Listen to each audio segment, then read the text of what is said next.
fellow book lovers, my name's Anna and this is Bluebell and Joe.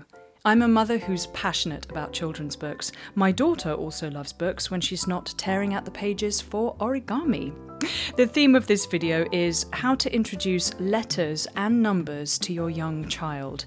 So these books use art, games, storytelling, phonetics and sensorial play to help bring alive the alphabet and early math. And I've also got some books here that are based on the Montessori and Waldorf Steiner approaches. So let's dive right in.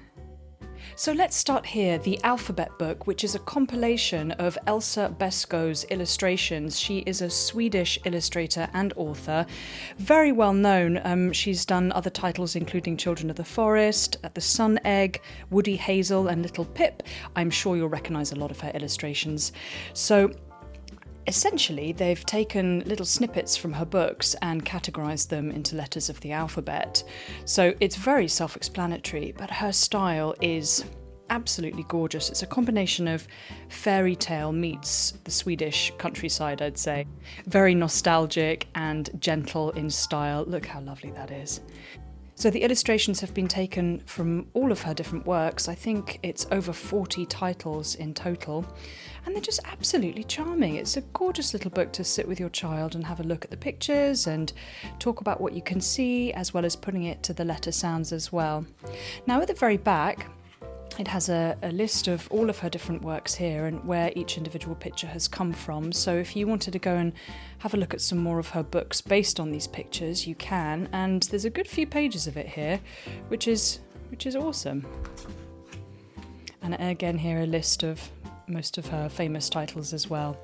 So a really sweet, gentle little book to learn about the alphabet and to enjoy some gorgeous illustrations as well. Now the next two books to talk about are these in the Montessori series. Now Maria Montessori was an incredible Italian doctor and educator, innovator. Now the Montessori approach puts quite a bit of emphasis on practical life and the sensorial approach to learning. And they very famously have things called sandpaper letters. So that's what this book is working with here. You have shapes that you can trace with your finger, and they're slightly textured like very fine sandpaper. So it's a fantastic way for your child to physically interact and actually feel the shapes and combination of shapes that make up each individual letter. So on this first page here, your child has a chance to actually trace out all of the core shapes that make up all of the letters of the alphabet, so they can really get it into their bodies. And as you can see, there's a very helpful arrow to show you in which direction to trace. And then we have the phonetics. So obviously G, and it's written up here, as in goat, Qu, as in quail, A, as in ant, etc. Now the letters, as you can see, are not organised alphabetically. They're actually organised by the motion with which you write the letter. So as you can see, this kind of big circular motion is what they're focusing on with this group of letters. And here we have more of the straight line letters, K and L for log. And you get the idea here. Now at the very back it has the complete alphabet, but again categorised as we went through the book in terms of different shapes, and these are all textured as well so that your child can trace. So that's the letter work, and now we have a very similar premise here for the number workbook. So again, it's focusing on the concrete feel of the number rather than the abstract what is one. Now my only slight criticism of this particular book is you have to turn the page to find the relevant number. So 1, 2, 3, and this is 3. Then we count 1, 2, 3, 4, and then it shows you 4. Now I felt a little bit that it's sort of slightly confusing because you've got 5 boats here, but you have the number 4. So I wonder if they would have done better to keep the same number and the same number of objects the same with the double spread. But you know, that's just me being really finicky. Now what we have right at the end, these are called number rods, as you can see, 1, 2, 3, 4, etc., all the way up to 10. And this is when you can introduce actual physical manipulatives, so you can get buttons or seashells or little individual bits of Lego, and place them and actually count and manipulate using the objects as well. So these two are absolutely fantastic, and there's quite a few more in this series. They have some on shapes, they have map work and planet work as well.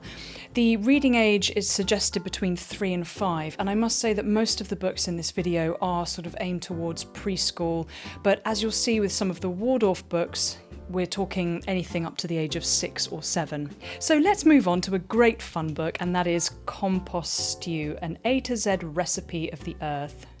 Now, perhaps the first thing to mention here are the illustrations. They are so fun and vibrant and whimsical and earthy. It's sort of that cut and paste paper collage-y type feel to it, and I believe the illustrator actually used quite a lot of found objects, so it's so textured, and as you can see she's found some newspaper there as well. So it's really great fun collage style, and also it shows, I must say, a very diverse group of people, which is always very pleasing. I have to say the rhyming is absolutely fantastic. It is so playful and bouncy, and it kind of just makes you want to sing along. So I'll just give you a little taste. So ingredients, here's our compost chef. Apple cores, bananas bruised, coffee grounds with filters used. Dirt clogs crumbled, eggshells crushed, fruit pulp left behind, all mushed. So you see what I mean? It's just ever so jolly and fun and really witty. And I'm always pleased when they come up with something great fun for Z. So you've got zinnia heads from flower beds. So what a great way to teach children about the environment, about having responsibilities when they're cooking and thinking about where the food ends up, as well as a great resource for going further into the ABCs. I must also mention the author's note here. There's a fantastic resource. It's a link to the website here. Now, on this website, you've got so many different interactive activities that you can do with your children, from a word search to a sing-along, videos showing insects and worms at work, and much, much more. So this, for me, is just a book that keeps on giving, and my daughter is a huge fan. Now onto a number book. Here is I Spy Numbers. Now I have to confess, I'm not a huge fan of this book, and I'll tell you why, and I'll also tell you why I have still chosen to include it. It was dirt cheap on Amazon, so it's one of those just got drawn in, so I bought it. It's a layout here of various different objects, and they've been photographed, and then opposite you have to find an object. So I spy a hot dog in a bun, and then your child has to find it. There it is. So a couple of things here. The scale is different, and it's sort of, I say different, it's not consistent, and I'm a bit confused as to why not. The other thing to say is that I think the book's a little bit dated because the photos aren't quite what you'd expect. The lighting, as you can see, is casting these big shadows on the objects, so sometimes I'm in the dark a bit and struggling to see what object is what. It's very plastic heavy with the objects, which again is not exactly the message I want to give to my child. But what I would say is this: it could be a useful, fun inspiration to creating your own little object tray. So you can go around your own house and see what objects do you have that could represent, either quite obviously or a little bit abstractly, the number 4. So you've got a jack here and a 4-string guitar, you've got a fork with 4 prongs and a 4-legged chair, a 4-legged frog, I guess, and what else can we see? There's a cactus with 4 bits and bobs, a button with 4 holes, so, and a shape. So some of it's quite on the nose, and some of it you sort of find yourself going, what is 4 about this object? So, I sort of, as I'm looking at it, maybe I don't dislike it as much as I initially thought, but I definitely am all up for anything that leads to more games and fun, especially if you can physically take these objects and do it yourself in the home. I think it will be slightly more fun than just looking at a book. Now, an absolutely gorgeous book relating to math and counting is this, Anno's Counting Book. Now, this man, Mitsumasa Anno, is an award-winning Japanese author and illustrator, and all of his work is greatly inspired by maths and science and foreign culture. The style is incredibly understated and gentle, as you'll see. Really cute little illustrations here. I think it's watercolour, but it's done incredibly finely. The book applies natural mathematical concepts through a changing landscape throughout the year. So you go through all the different seasons and you really get a sense of the movement of time. Here's a winter scene as well. So this is the page spread for the number 4. Now I'm sure that you can spot already we have 4 birds flying in the sky, 4 tall pine trees and 4 what looks like cherry blossom trees. We've got 4 buildings, 4 pigs, 4 people. There are 4 fish, 4 children. So you can really have fun getting lost in this picture, and I found the more I looked at it, the more I could find. And not only can children count, they can compare and classify and work out different scales of things as well. So it's really rich in its mathematical concepts. And you've got 8 clouds up at the top there, you can see as well. And it's a bit more autumnal, this page. So each time you will spot something new. And what I love as well, there are all these sort of little mini stories and little mini narratives, and you can say, oh, what's going on there? Who's saying what to who? And it's really sort of imaginative and it pulls you in. Now, you've probably noticed on each page there is a number rod. Again, you can use manipulatives and place them on top. It's also just a useful visual cue as well. And then you have the written number, of course, on the side. Now, the very last page is full of really interesting facts. It talks about information on how they used to count from the Stone Age times using manipulatives like pebbles, and then which is one-to-one correspondence, and then moving into tallying, and then adding eventually the concept of 0, and then that's the birth of the decimal system. So it's a really brief but great fun history of counting and numbers as well. I really, really love this book, and although the writer isn't massively popular on the mainstream platforms like, for example, Amazon, but when you start digging around, you'll see that he's won multiple awards, and there are so many different books by him. So keep watching, and I'm sure I'm going to be introducing you to more of this gentleman's work as well. Now, the next book to talk about is the Alphabet Book by Reg Down. Now, Reg Down is a Waldorf teacher, or was, and he's written so many books in the series of Tiptoes Lightly, who's this little fairy here. I do enjoy quite a few of his other books, but I must say I did not enjoy this book, and I wish I'd listened to some of the reviews on Amazon, because I feel that other people kind of picked up on the same issues that I had with this book. So all of Reg Down's stories feature the same characters. So here you have the 2 gnomes who are called Pinecone and Pepperpot. And the premise of this book is they decide to teach a young boy and a young girl who are preschool and sort of kindergarten.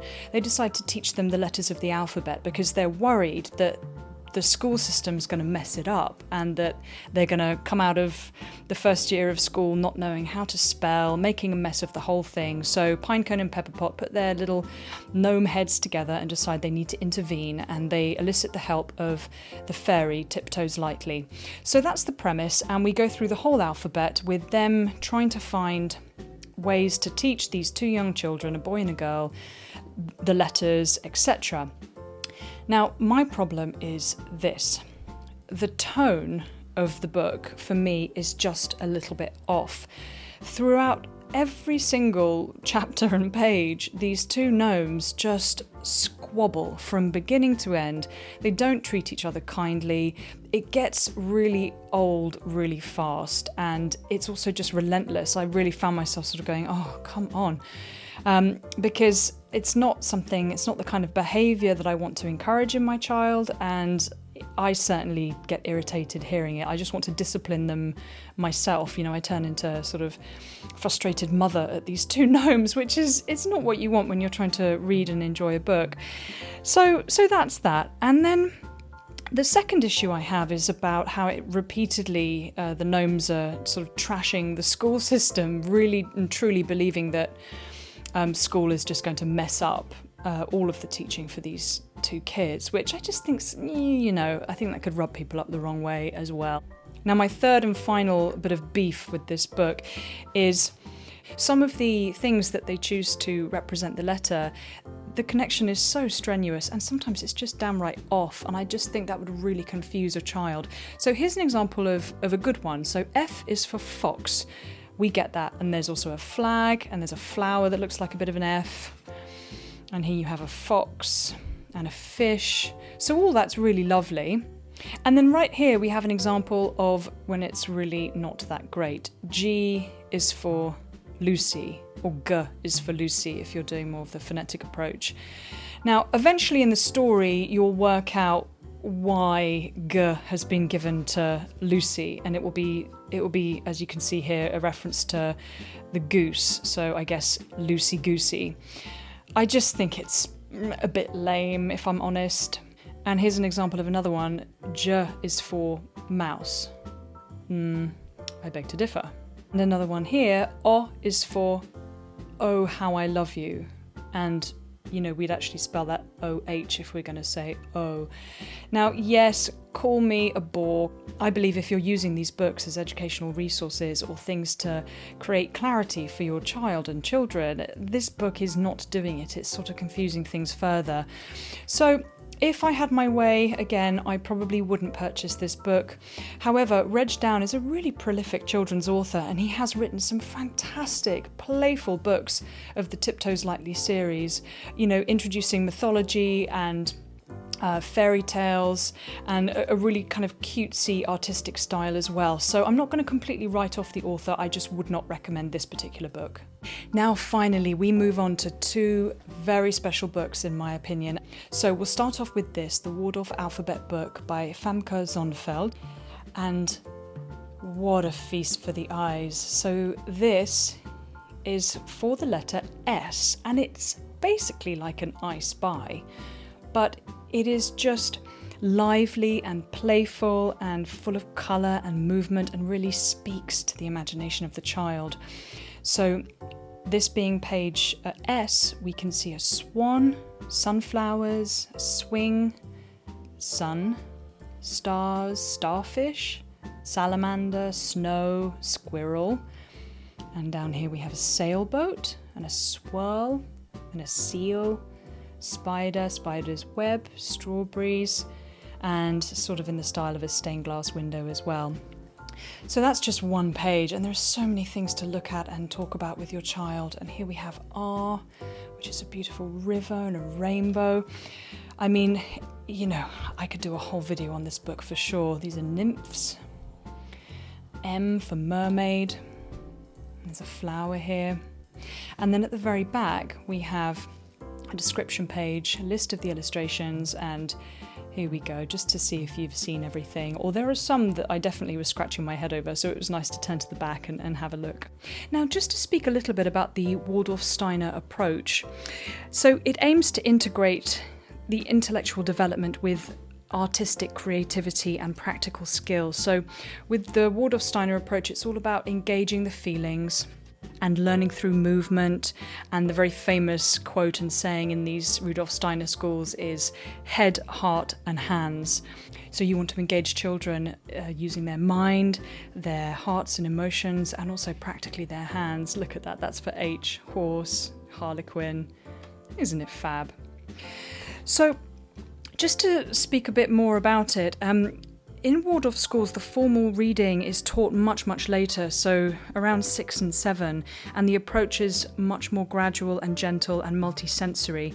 So Rudolf Steiner believed that by rushing kids into reading too soon, you're introducing the abstract way too fast, and then you run the risk of affecting linguistic intelligence down the line. So there's a huge emphasis on storytelling and oral traditions, fairy tales, things like that. So in a Waldorf school, letters are introduced gradually, and they start with the consonants, and they're introduced imaginatively through pictures, through movement, feeling it in your body, tracing the letter out on the floor, through all these different made-up stories, through the onomatopoeic quality, so a bouncing bear and a bumblebee. And then the vowels are introduced, which are considered the sing-along sounds and the expressive emotional sounds as well. So I hope that gives you a good enough sense of what the Waldorf approach is like. And then we move to this book. So this is the Wise Enchanter, and this would be appropriate as a read aloud, I think. And it basically follows 4 children from the corners of the earth, and they're sent on a quest to save the enchanted islands from growing darkness. So the story is that words are disappearing from the world and wisdom, therefore, is being lost. So only these 4 unselfish children, if they're willing to listen to their elders and learn, only they can save the Wise Enchanter and restore light and balance to the earth. So they reclaim each letter by drawing it in a magic book. And by the end, of course, their magic book is full of the entire alphabet. So, for example, here, the young boy called Saifo, who's from Africa, he has a dream, and he's dreaming of his African ancestor. So, ancestor, and this warrior from the bush is standing in the shape of an A. So that's the premise, and it goes on like that. Here we have a fish. Here we have an L. This is R for robber. So it's been very intelligently done, linking the letters with what these children are encountering in their environment. If I had any criticism, it would be at times it can get ever so slightly repetitive because it follows the same kind of formula 26 times. But it is perfect to read alongside this book if you're doing 1 or 2 chapters a day, and that's exactly what I did with my own daughter. So for example, here's G. And once we finish reading the chapter here, we would turn to this book and have a look at G. And we would spend so much time looking at the pictures, and it ended up sort of being a bit of a reward for listening patiently to me reading aloud.